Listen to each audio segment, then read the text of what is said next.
Well, that's very interesting. Our fog season here in San Francisco, California, US, has returned early, mid-April.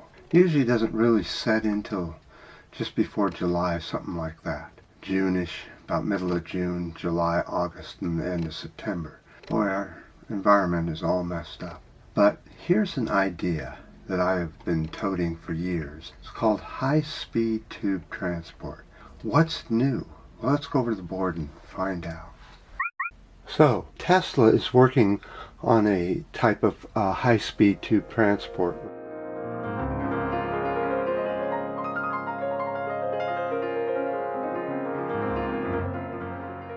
It's called Hyperloop Transportation Technology. The way it works is real basic, just like high-speed tube transport or any other system on rails or that kind of thing.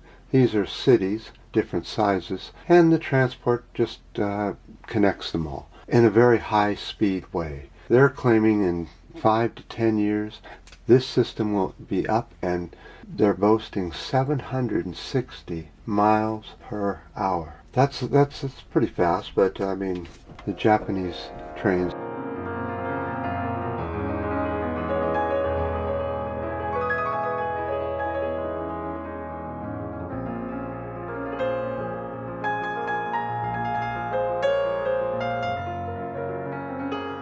So this system can be used anywhere. The final outcome, it will be in a tube underground. The drawback is one pod for each tube to make it work. There are some technical hurdles. The pod goes to the stations and then speeds on at the highest areas where there's no stations. You can get up to 600 or 700 or 800 miles an hour. Through the cities, it's a lot less speed. But once you get out into the open, it speeds up, and you can cut transportation time from, let's say, San Francisco here in the U.S. to Los Angeles in the U.S., which now takes, 5 to 10 hours, depending on the traffic, would take 30 minutes at 760 miles an hour. Let me show you how this works.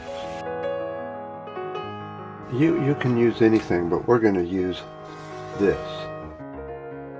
Okay, this is a gun. The bullet is in here. Now you have an explosion back here which pushes the bullet out the chamber, and as the explosion expands, the bullet speeds up down the chamber because all the pressure is relieved in that direction. This bullet shoots out, and while it's traveling down the barrel, it's fine at any speed. So a pod, whether there's people in it or not, or whatever, or transportation stuff, this technology is being used right now in the mining industry, the banking industry, throughout buildings that need to transport stuff from one area to another. It's been used for centuries. Let me show you another place that uses this technology. Right, pistons. That's also on the same concept. The piston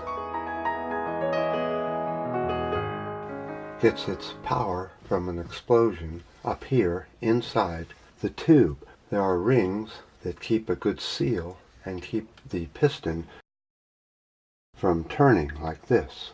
So as long as the parts are in good working order, this system is as good as any, especially for getting a projectile from one end of the tube to the other. So the technology has to be something like this.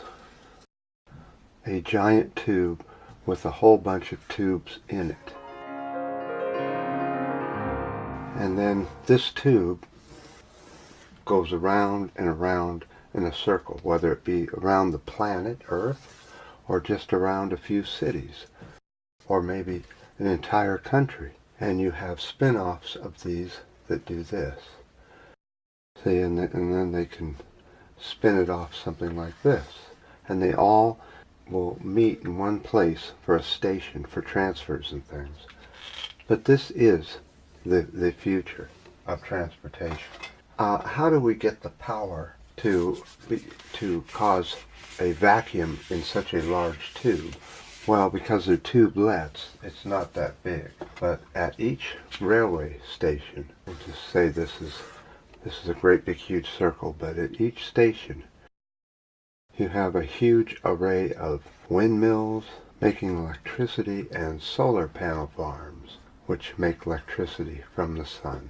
Possibly some water tank kind of thing where water's in here and the water goes out there, generates electricity and goes down into a reservoir which then gets pumped back in through its own solar panels and more water stations. This all could be inside the cities, so it could never even be seen. The windmills, the water tanks, and the solar panels on roofs where not that many people will see them.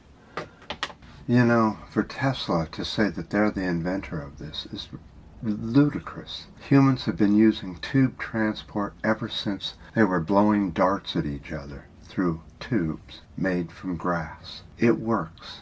It's reliable. It's easy to do. How hard is it to build some tubes? The hardest part is the drilling underground and what to do with all the tailings. Well, these tailings can be recycled into stuff. We're always digging away at this poor planet. Well, here's a way to dig away at the planet where the precious metals are, and you get 2 for 1. You get a tube, which will be used for transportation, and you get the material that can be transported to the different facilities that turn it into stuff.